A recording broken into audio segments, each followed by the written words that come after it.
안녕하세요. 저는 50대 중반의 평범한 가장입니다. 얼마 전 아버지 기일이라 제사를 지내고 나서 며칠 동안 마음이 싱숭생숭하고 괜히 마음이 잡히지 않는 게 그렇더라고요.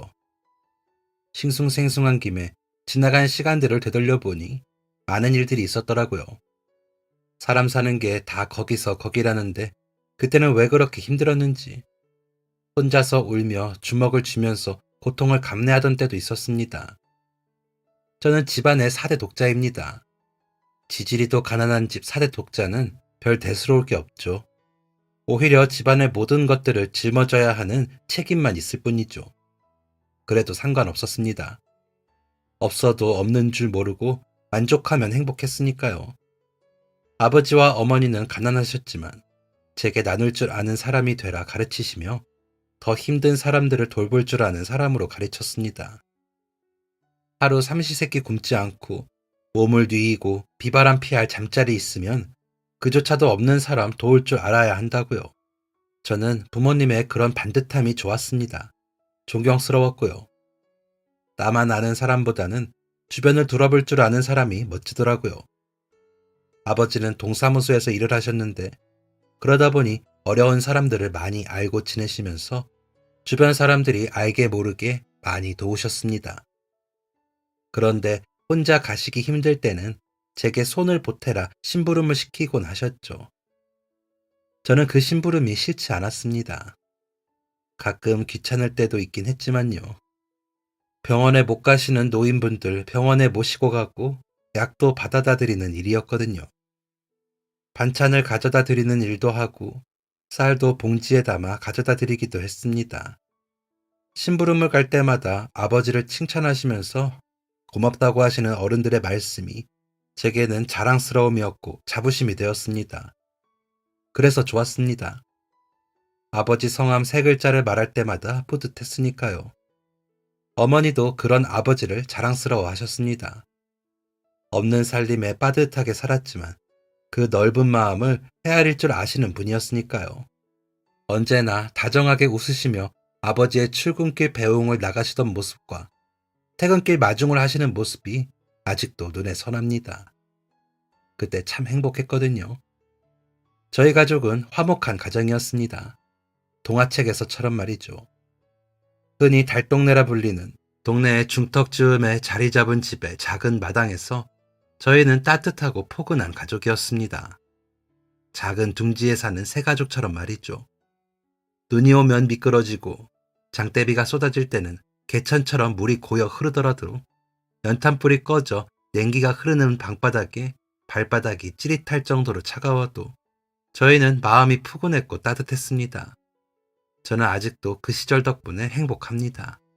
아버지는 비록 말단 공무원이셨지만 제게는 대통령보다도 대단해 보였습니다. 부모님은 제게도 엄하시기보다 다정하신 분들이셨습니다. 성적이 잘 나오지 않아도 혼내시지도 않고 허허 웃으시며 놀리시더라고요. 너 이놈 뺀질대고 놀더니 그럴 줄 알았다. 입 나와서 그러지 말고 다음에 잘 봐. 아버지 닮았으면 머리도 좋을 텐데 자식이 머리만 믿고 놀면 되겠어? 라면서요. 저는 그런 부모님의 말씀에 약이 올랐지만 싫지도 않았습니다.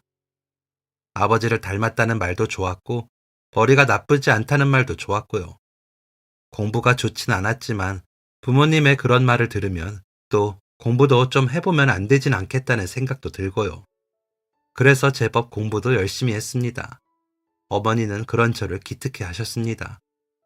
아버지를 따라 이리저리 심부름도 잘하고 공부도 열심히 한다고요. 그렇게 저는 조금씩 나아가며 살면 다 되는 줄 알았습니다. 그 해는 유난히 비가 많이 왔습니다. 동네에 있는 산 아래 축대가 무너졌고 그 아래 집들이 매몰되는 사고가 났죠. 그 바람에 온 동네가 난리가 났습니다. 이재민이 생기고 사망자도 나타났습니다. 그걸 수습해야 하는 건 그 지역 공무원들이었죠. 한마디로 비상이었습니다. 그 바람에 아버지는 며칠 동안 집에 들어오지 못하셨습니다. 어머니는 그런 아버지가 갈아입을 옷과 반찬과 밥을 싸서 나르셨지만 못 만나고 오시는 날도 많았습니다. 경찰과 소방대원들도 많이 오고 갔습니다. 그러길 한 나흘쯤 되었을 때 아버지는 온 세상의 모든 흙을 덮어쓴 것 같은 모습을 하고는 집으로 돌아오셨습니다. 완전 산속에 사는 사람 같았다니까요. 어머니는 놀라시지도 않고 아버지를 맞으시더니 얼른 씻으시라고 하셨죠. 아버지는 허허 웃으시더니 아이고 씻기도 귀찮다. 너무 피곤해. 잠이 막 쏟아지네. 라면서 욕실로 향하셨습니다. 씻으려고 벗은 옷을 문 밖으로 내놓으시는데 양말은 빨아도 안 되겠더라고요. 물에 젖은 것도 젖은 건데 흙물이 어찌나 들었는지 딱 봐도 버려야 했습니다. 나흘 동안 흙구덩이 속을 파고 또 파면서 혹시나 갇힌 사람이 없나 찾는 작업들을 했다면서 그치지 않는 빗속에서 얼마나 고생을 하셨는지 모른다며 어머니가 그러시더라고요. 멀리서 보는데 눈물이 날 정도로 고생하셨다고요. 아버지가 씻으시는 동안 좋아하시는 된장찌개를 얼른 끓여 한술 뜨고 주무시라고 해야겠다며 부엌에서 서두르시며 음식을 하셨습니다. 중학교 3학년이었던 저는 그런 어머니를 도와 상을 차렸고요. 오랜만에 집에 오신 아버지가 반갑기도 했고 어려운 사람을 돕는 아버지가 자랑스럽기도 했으니까요. 그만큼 아버지는 저희 가족의 자부심이었습니다. 다 씻고 나오신 아버지는 한층 개운해하시며 이제 살겠다 라며 웃으셨습니다. 어머니가 차린 상에 앉아 된장찌개 한 숟가락 드시더니 이 맛이지 라며 한 그릇 뚝딱 드시더라고요. 그러시더니 아우 배부르다. 이제 한숨 자야겠다. 나 일어날 때까지 깨우지 말아요. 밤에 다시 나가봐야 해. 그때까지 자야겠어. 진짜 며칠을 날샌 건지 모르겠네 라고 하시더라고요. 그렇게 잠이 드신 아버지는 저녁 때가 되어도 일어나질 않으셨습니다. 어머니는 아버지의 당부 때문인지 깨우질 않으셨고 저 먼저 식사를 챙겨주셨습니다. 아버지 식사는 따로 챙겨 놓으셨다가 주신다며 남기지 말고 먹으라고 하시더라고요. 비는 그칠 줄은 모르고 아버지는 밤에 다시 나가신다니 걱정을 하면서 저녁을 먹고 아버지를 깨웠습니다. 하지만 아버지는 일어나지 않으셨습니다. 아무리 흔들고 불러봐도 아버지의 숨소리가 들리지 않아 이게 뭔가 싶더군요. 구급차를 불렀지만 이미 수해 지역에 나가 있는 인력이 많아 늦더군요. 뒤늦게 나타난 구급대원들은 아버지가 이미 사망하셨다면서 아무런 조치도 해주지 않았습니다. 경찰이 왔습니다. 아버지에 대해 이런저런 이야기를 묻더니 아무래도 과로사 같다고 하더라고요. 어머니는 실신을 몇 차례나 하셨는지 모릅니다. 워낙 사이가 좋으셨던 부모님이셨기에 갑작스러운 아버지의 사망을 어머니는 받아들이기 힘드셨던 것 같습니다. 저 역시도 아버지가 그렇게 돌아가시고 나니 정신이 하나도 없었습니다. 자꾸 실신하시는 어머니를 챙기랴, 장례를 챙기랴 정신이 없더군요. 동사무소의 동장님은 아버지의 죽음을 순직으로 처리할 수 있도록 도와주시겠다고 제 손을 잡고 약속하셨지만 이루어지진 않았습니다. 동네 분들은 오셔서 아버지의 죽음을 함께 슬퍼해 주셨습니다. 모두들 아버지께 도움을 많이 받았다고 하시면서요. 그렇게 좋은 분이 이렇게 가시다니 정말 슬픈 일입니다. 이제 우리 동네 일에 발벗고 나서주시는 분이 안 계시겠네요. 라는 말을 하셨죠. 저는 그 말들에 아버지에게 부끄럽지 않은 아들로 살겠다고 다짐했습니다. 아버지처럼 여러 사람을 돕고 살겠다고 다짐도 했고요. 무엇보다 걱정인 것은 어머니였습니다. 어머니가 원래도 심장이 약하셨거든요. 아버지를 동네에서 가장 가까운 공동묘지에 모시고 집으로 돌아오는 길에도 어머니는 몇 번을 실신하셨으니까요. 저도 그런 어머니를 붙들고 울 뿐이었죠. 아버지가 안 계신 집은 마치 적막강산 같았습니다. 어머니와 저는 말도 서로 나누지 못할 정도였고 각자 방에서 눈물만 흘렸습니다. 그러다 어머니가 실신하시면 저는 어머니를 업고 뛰어 병원에 갔습니다. 그럴 때마다 어머니는 미안해 우리 아들. 엄마가 든든하게 버텨야 하는데 이렇게 약하게 굴어서 미녀가 엄마가 아버지 볼 면목도 없다 라며 우셨습니다. 하지만 어머니는 그 후로도 계속 실신을 하셨고 수척해지셨습니다. 드시던 약도 소용이 없어 더 강하게 처방을 해주셨는데도 어머니는 점점 더 일상생활을 겨우 하실 정도로 약해지셨습니다. 그런 어머니를 돌보는 게 더 급했던 저는 입학한 고등학교를 그만두었습니다. 어머니도 아버지처럼 갑자기 혼자 떠나실까봐 학교에서도 집중이 안 되더라고요. 그렇다고 집에서 어머니 병수발만 든 것은 아니었습니다. 아버지가 돌아가시고 중학교 졸업은 했기에 고등 검정고시를 준비했거든요. 틈틈이 공부도 하고 집안일도 했죠. 어머니를 대신해 장을 보고 오기도 하고요. 어머니는 언덕길을 오르실 때 숨이 차 몇 번을 쉬셔야 했거든요. 반년이 넘도록 병원 말고는 집 밖에 나가질 못하다 보니 더 힘들어 하셨죠. 동네 사람들은 그런 저희 모자를 가여워하시면서도 대견해 하셨습니다. 몸이 약한 어머니를 위해 학교도 그만두고 보필하는 효자라고 하면서요. 그래서인지 제가 지나가면 항상 웃으며 대해주셔서 좋았죠. 아버지께서 워낙 인심 좋게 여기저기 좋은 일들을 하셨기에 저까지 좋게 봐주셔서 가능한 일이기도 했습니다. 항상 그리운 아버지였지만 특히나 어려운 일이 있을 때는 그 빈자리가 너무 크게 다가와 버거울 때도 많았습니다만 아버지의 생각에 버텼습니다. 아버지가 계셨다면 제가 얼마나 잘하고 있는지 칭찬해 주실 거라 생각하면서요. 누군가에게 칭찬받으려고 학교를 포기하고 어머니 곁에 있었던 것은 아니었지만 그래도 그렇게 믿고 제가 해야 할 일을 하다 보면 어느새 해결이 되었더라고요. 고등 검정고시에 합격을 하고 저는 닥치는 대로 할 수 있는 일을 했습니다. 대신 집에서 멀리 떨어진 곳에 일은 못했죠. 어머니를 자주 들여다봐야 하니까요. 동네 슈퍼나 세탁소에 배달해야 할 것들을 하거나 새벽에 시장으로 가 물건 들어오는 것을 받아 정리를 하거나 하는 일이 대부분이었지만 그 돈이라도 벌어야 어머니 약값도 하고 두부라도 사서 밥을 먹겠더라고요. 아버지가 살아계실 때 모았던 돈은 거의 바닥이 나고 있었고 연금도 그렇게 많지가 않다 보니 어머니와 제 생계는 점점 더 부족해졌습니다. 그렇게 제가 돈을 벌었는데도 형편은 좋아질 줄 몰랐습니다. 어머니 약값과 병원비를 하다 보면 제대로 월급을 받는 일을 하기 전까지는 계속 어려워지겠더라고요. 하지만 어머니를 혼자 둘 수는 없었습니다. 아버지가 돌아가신 직후보다는 좋아지고 계셨지만 어지럼증이 계속되고 있었고 숨이 찬 증상도 나아지지 않고 힘들어 하셨기에 빨래라도 널다가 쓰러지실까 봐요.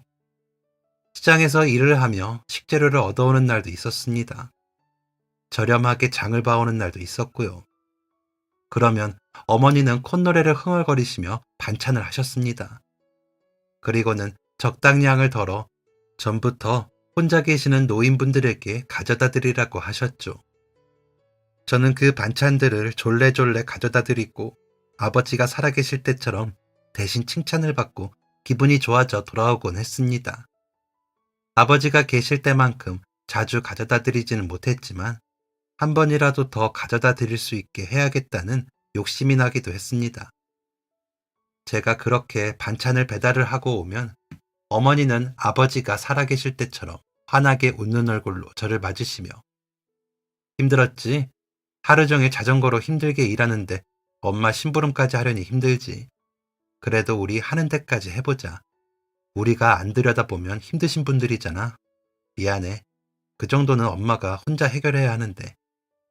라고 하시기도 하셨습니다. 어머니의 말씀이 틀린 게 아닌데도 사과하시는 모습은 좀 보기 싫더라고요. 사실 저도 좋았거든요. 마치 아버지가 곁에 계신 것 같아서요.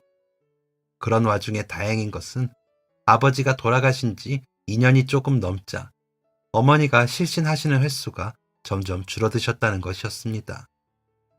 실신하는 횟수가 줄자 어머니는 점점 더 집 밖으로 나오시려고 시도하셨죠.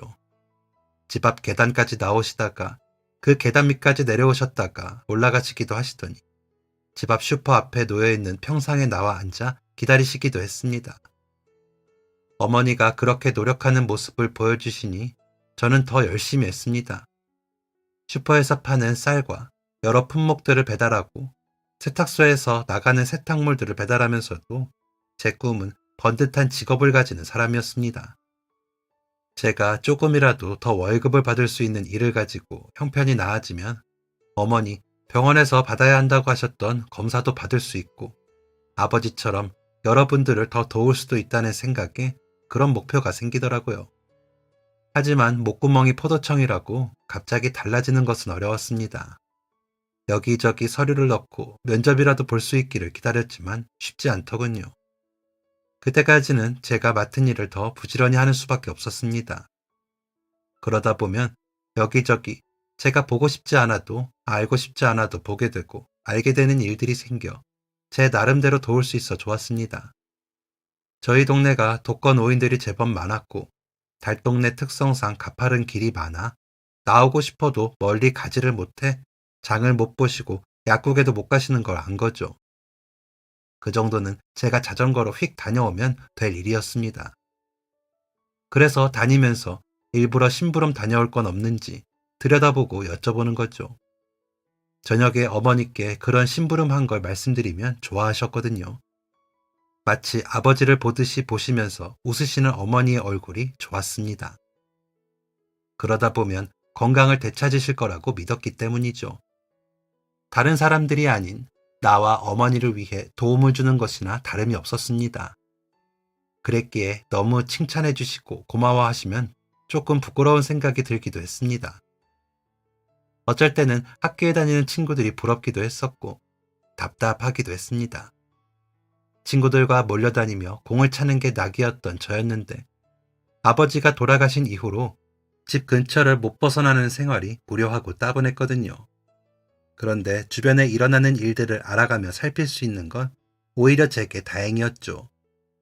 검정고시 공부를 하면서도 생각했던 것이 아버지처럼 공무원이 되거나 소방관이 되고 싶었습니다. 누군가를 도울 수 있는 직업이라는 점에서 좋더라고요.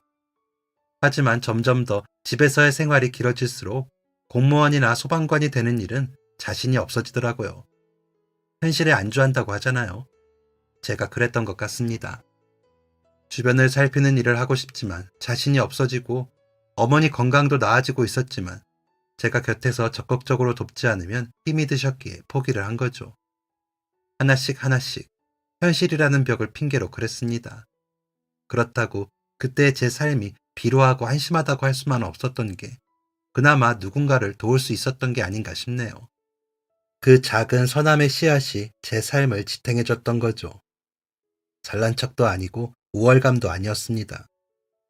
그저 아버지가 함께라는 것이었습니다. 아버지가 계셨을 때부터 꾸준히 하고 있는 일이었기에 계속할 수 있다는 안도감 같은 게 저를 지탱하고 잡아줄 수 있었던 거죠.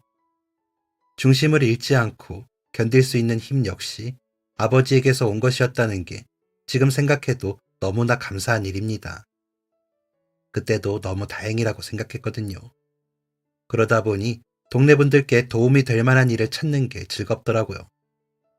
눈이 오면 제설 모래를 뿌려 놓는다거나 미리 쓸어 놓은 일조차도 재밌었습니다. 비가 많이 오면 상습 침수 지역 하수구에 혹시나 오물이 끼지 않았나 살피고요. 낙엽이 많이 떨어질 때는 다 쓸어 포대에 담아놓기도 했죠. 마당에 옮겨야 할 물건들을 쌓아두시는 노인분들 일손을 돕기도 하고 못을 박는다거나 형광등 가는 일들도 챙기면서 바쁘게 지냈습니다. 그랬더니 제가 덜 한심해지더라고요. 모두가 칭찬도 많이 해주시고요.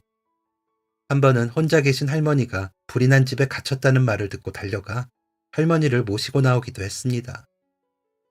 제가 거뭇거뭇 검댕을 묻히고 집에 들어갔죠. 그랬더니 어머니는 저를 붙들고 얼마나 우셨는지 모릅니다. 혹시나 거기 갔나 싶더라. 아이고, 아이고, 민혁이 아버지. 왜 우리 민혁이까지 이러고 산대요. 라면서 손을 부들부들 떠시면서 우셨습니다. 그러다가 잘했다. 그런데 민혁아, 위험한 곳은 가지 말자. 엄마가 죽겠어. 다 도울 수 있으면 좋지만 너희 아버지처럼 갑자기 가면 안 되잖아. 라고 하시는데 그제야 가슴이 쿵 내려앉더라고요. 어머니에게는 공포일 수 있겠더라고요. 그렇지만 누구를 돕는 것에 있어서는 할 수 있는데 안 할 수는 없었습니다. 동네에 무슨 일이 생기면 동네 분들이 저부터 찾아오시기도 했고요. 어머니는 그저 반찬이나 나르고 힘든 일이나 도우면 좋겠다고 하셨습니다. 불이 났거나 물이 쏟아지거나 하는 일은 제가 할 게 아니라고요. 어머니 말씀이 맞죠. 제가 무슨 장비를 갖추고 있는 전문 인력도 아니고요. 저까지 위험해질 수 있는 상황이 맞기에 어머니 말씀에 반박은 못했지만 그렇다고 따를 수도 없어 눈치를 봐가며 했던 일들도 있었습니다. 너무 위험하고 미련 맞은 마음가짐이었지만 그렇게 되더라니까요. 제가 20살이 될 때까지도 저는 그렇게 지냈습니다. 어차피 4대 독자라 군은 면제였고 어머니와 계속 그렇게 지냈습니다. 그러다 전에 보내놓은 이력서를 보고 한 상사에서 전화를 주셨더군요. 동네 분들과 몇 년간 오고 가며 지내면서 제가 영업에도 자질이 있는 것 같아 이력서는 넣었지만 기대는 하지 않았기에 잊어버렸거든요. 그랬는데 갑자기 연락을 받으니 당황스럽기도 하고 기분이 좋기도 하더라고요. 굉장히 긴장도 됐습니다. 사회라는 곳에 정식으로 나아가는 느낌이었거든요. 그런데 막상 면접을 가려고 보니 제가 양복이 없더라고요. 장롱에 있던 아버지 옷 중에 골라보는데 한눈에 봐도 너무 낡았고요. 그렇다고 덜컥 가서 양복을 살 수도 없는 노릇이라 아버지 양복 중에서 제일 깔끔한 것으로 골라 입었습니다. 그래봤자 양복은 2벌뿐이었습니다. 봄, 가을용과 겨울용이요. 그중 계절에 맞게 입으면 될 일이었죠. 입어보니 저보다 키가 조금 더 크시고 덩치도 좋으신 아버지의 양복이 제게는 조금 헐겁게 느껴지더라고요. 뭐 그래도 어쩔 수 없죠. 입을 옷이 정말 아버지의 양복뿐이라 선택의 여지가 없었습니다. 아버지 생각에 치우지 않았는데 오히려 잘됐다고 생각했습니다. 일단 잘 다려놓고 아버지의 낡은 구두도 잘 닦아놓고 면접 준비를 했습니다. 그 자체만으로도 제게는 한 줄기 희망이 내리쬐는 것 같아 좋더라고요. 중요한 건 보여지는 것보다 제가 가진 가능성이라고 생각했으니까요. 다행히 회사가 집과 멀지도 않았고 합격만 한다면 열심히 일하겠다고 다짐도 했죠. 그렇게 면접을 보기로 한 날, 자전거를 세탁소에 세워놓고 가기 위해 세탁소에 갔는데 주인 할아버지가 저를 머리부터 발끝까지 쭉 훑어보시더라고요. 그러시더니 야 임마, 너는 그렇게 이리저리 뛰어다니면서 양복 한 벌도 안 샀냐? 요즘 누가 그런 양복 입냐? 돌아가신 너희 아버지도 안 입겠다. 라며 말씀하시더라고요. 저는 쑥스럽기도 하고 머쓱하기도 해서 제가 양복 입을 일이 있어야죠. 아버지도 경조사 있을 때나 양복 입으셨지. 입으신 걸 거의 못 봤는데 괜찮지 않아요? 양복이 비싸 살 돈도 없고요. 라며 너스레를 떨며 웃는데 세탁소 할아버지는 고개를 저으시더군요.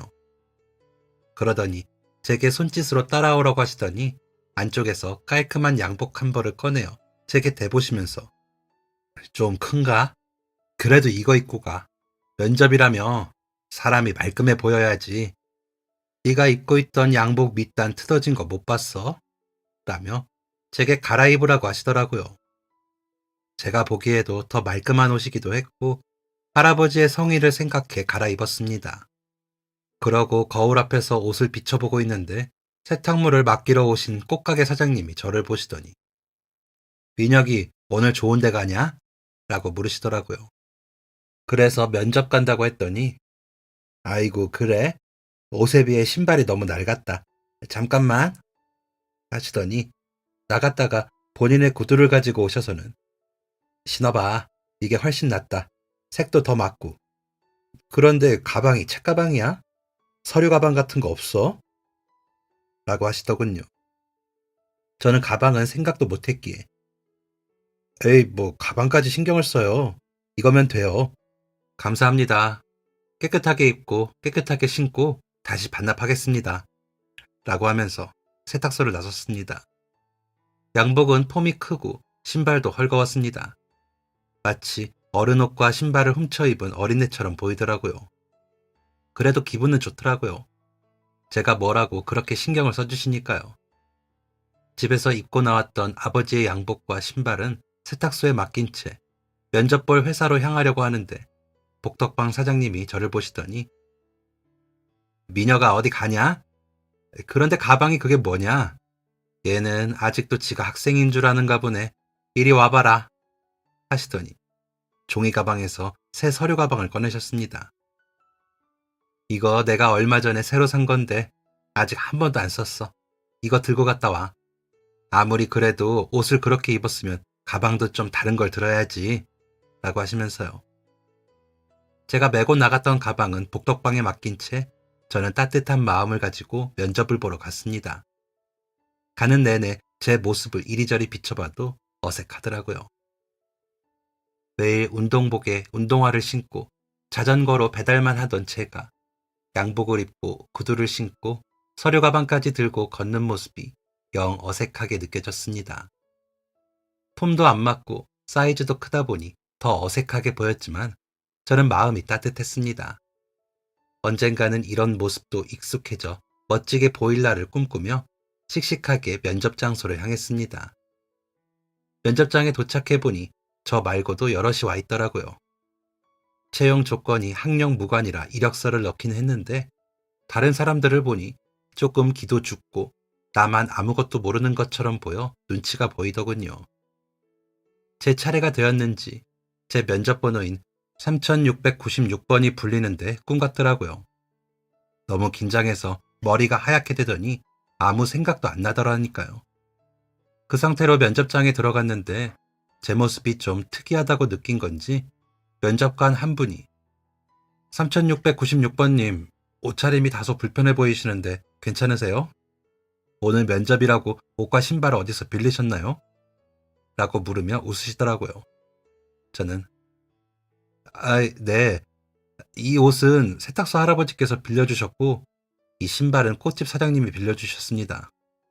아, 이 가방은 복덕방 사장님이 빌려주셨거든요. 제가 오래된 아버지 양복을 입고 면접장에 오려고 집을 나서는데 좀 안 되어 보이셨나 봐요. 라며 수줍게 웃었습니다. 그러자 다른 면접관께서 왜 오래된 아버지의 옷을 입고 나오셨을까요? 처음부터 그분들의 도움을 받았으면 되잖아요. 라고 물으시더군요. 네, 그랬을 수도 있었겠지만 제가 가진 선에서 최선을 다해보고 싶었습니다. 지금은 제가 가진 것이 아버지가 입으시던 양복이었거든요. 아버지는 공무원이셨는데 4년 전 장마철 수해 지역을 복구하러 가셨다가 나흘 동안 무리하시는 통에 과로로 돌아가셨거든요. 그 전부터 심장이 안 좋으셨던 어머니가 자꾸 혼절을 하셔서 제가 곁에 있기 위해 학교도 그만두고 검정고시를 보게 되었고요. 연금이 나오긴 하지만 넉넉치 않아 제가 자전거로 여기저기 다니며 세탁물, 슈퍼 물건들, 꽃집 화분들 등등 배달하거든요. 시장에 새벽에 가 상하차를 돕기도 하고요. 그러다 보면 동네에 제가 도울 일이 있으면 성의껏 돕곤 했거든요. 그 모습을 좋게 봐주신 주변 어른들의 성의가 더해져 이 모습이 되었네요. 조금 헐겁고 안 맞아도 제 마음의 행복으로 꽉 채우고 있습니다. 돌아가신 아버지가 항상 어려운 분들을 도우며 그러셨거든요. 지금은 우리가 저 사람들을 돕는 것 같지만 언젠가는 저 사람들의 마음이 우리를 가득 채우는 날이 있을 거라고요. 오늘이 그날인 것 같아 더 좋습니다. 라고 말하고 나니 긴장이 풀렸는지 저도 모르게 미소가 지어지더라고요. 그런 제 말이 흥미로우셨는지 면접관님들은 아버지가 생전에 사람들을 어떻게 도우셨는지 17살부터 20살이 될 때까지 어떻게 생활했는지 이것저것 물으시기에 열심히 대답을 했죠. 고개를 끄덕이시며 들어주시더라고요. 그래서 할 수 있는 한 성심성의껏 대답을 했습니다. 하지만 저는 그 면접에서 합격하지 못할 거라고 생각했습니다. 다른 면접자들의 학력이나 외국어 능력이 엄청나더라고요. 제가 너무 우물안의 개구리였던 거죠. 저만 겨우 고졸 검정고시 출신이더라니까요. 그렇게 면접을 보고 나니 제가 얼마나 부족한지 알겠더라고요. 그리고는 집으로 돌아와 옷과 신발에 먼지를 떨고 가방은 닦아서 다시 가져다 드렸습니다. 너무 감사했다고 말씀드리면서도 죄송하더라고요. 이렇게 신경을 써주셨는데 제가 모자라 면접에 떨어지게 돼서요. 하지만 그렇다고 제가 거기서 포기하려고 하진 않았습니다. 방통대 영문과에 가야겠다는 목표가 생겼거든요. 가서 영어 공부도 좀 하고 부족한 부분을 채우고 다시 도전할 생각이었습니다. 그때는 더 정돈된 모습으로 면접을 보면 좋겠다고 생각을 했죠. 그런데 며칠 뒤 어머니께서 전에 면접 본 데서 민혁이 너 합격이라고 연락이 왔다. 아이고 우리 아들 장하다. 엄마 때문에 학교도 못 다녔는데 이렇게 번듯하게 취직을 다 하고 너무 고맙다 라고 말씀하시더라고요. 눈에 눈물이 그렁그렁하게 맺힌 채로 하시는 어머니의 말씀에 무슨 뜻인지 받아들여지지가 않아 대답을 못하고 멀뚱멀뚱 보기만 했습니다. 그러다 어머니의 눈물에 내가 합격을 했다고? 라며 기쁨이 확 느껴지더군요. 궁금증도 생겼습니다. 왜 내가 뽑혔을까 하고요. 드디어 출근 첫날이 되었고 동네 분들은 출근하는 저를 보며 아이고 우리 민혁이 드디어 이 동네 벗어나네. 잘했다. 대단해. 어디 상사에 들어갔다며? 거기가 외국에 물건 팔고 그런다며? 아유 아버지가 좋아하시겠다. 라고 한마디씩 하실 때도 정신이 없었습니다. 옷은 세탁소 할아버지가 아버지 옷을 손을 좀 봐주셨고 신발은 구두방 사장님이 손을 봐주셔서 새 옷은 아니어도 제법 제게 맞는 옷을 입고 출근을 할 수 있게 되었습니다.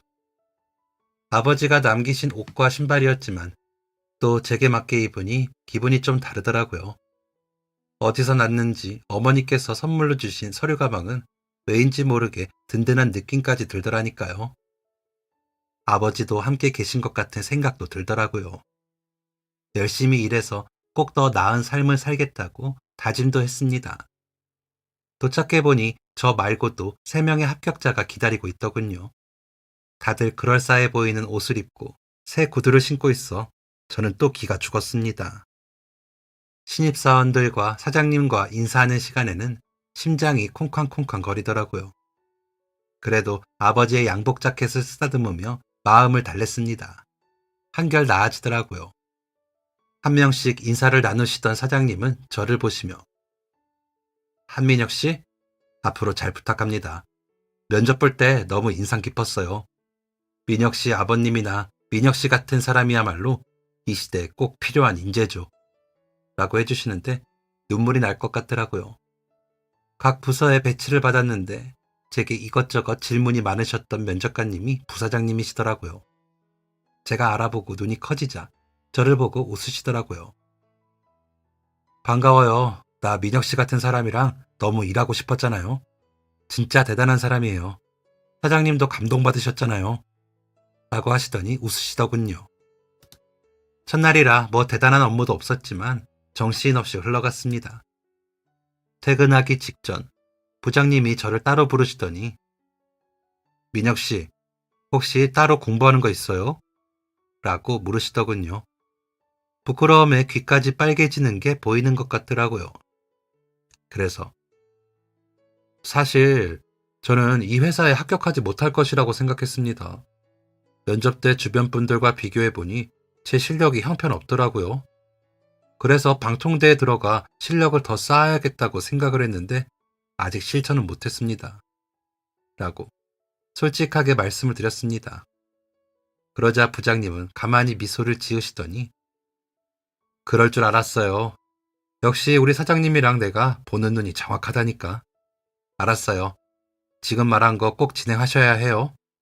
상사라는 곳이 승진이 빠를 수도 있지만 퇴사도 많거든요.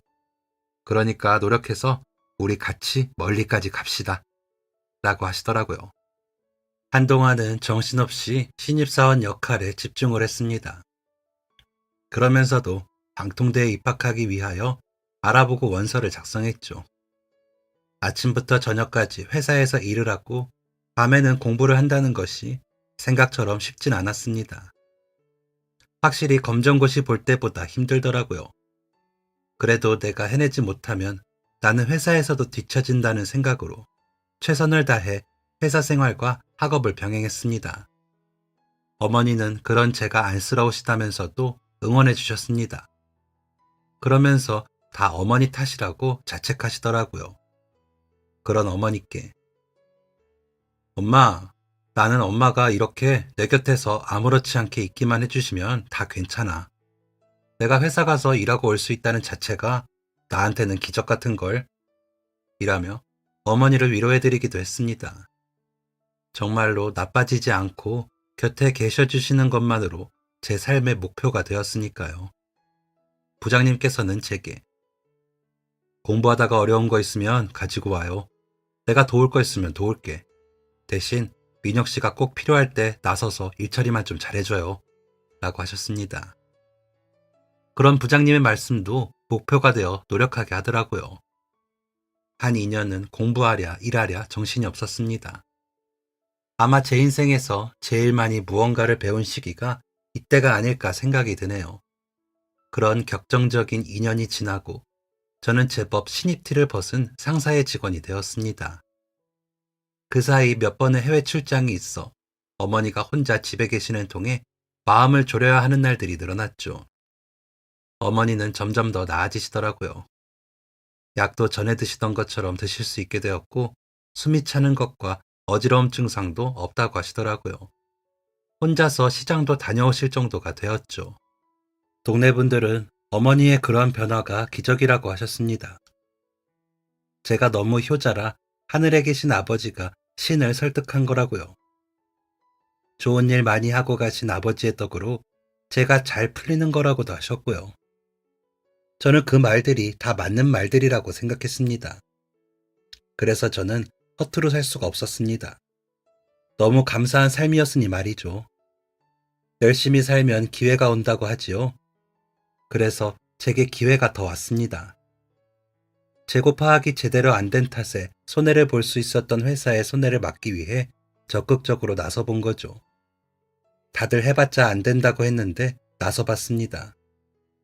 워낙 방대한 양이기에 6년차 선배들도 감히 나서지 못한 부분이었는데 무식하면 용감하다고 무턱대고 파고들어 감춰져 있던 부분을 발견한 거죠. 전임자는 그 실수를 회피하고 감추려고 해놓고 퇴사를 한 후였습니다.